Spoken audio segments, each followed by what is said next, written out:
No, no,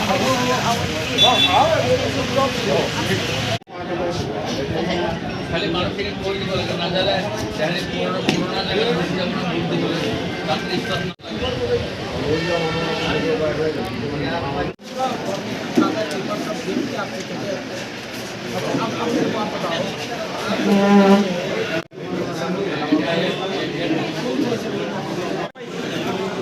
news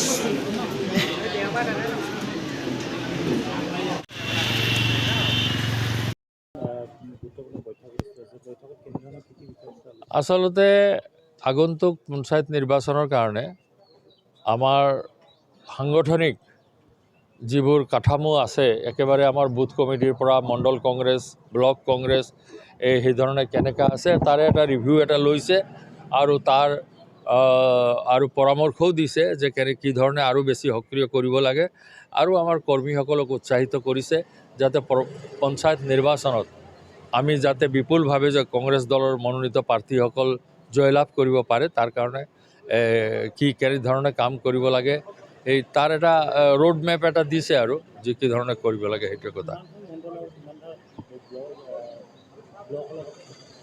মানে সব মণ্ডল আমাৰ ব্লক কেইটা আছে আমাৰ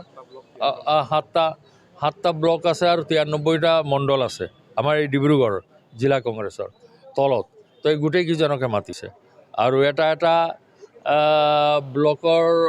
বোলে 7টা ব্লকৰ পিছত তলত এটা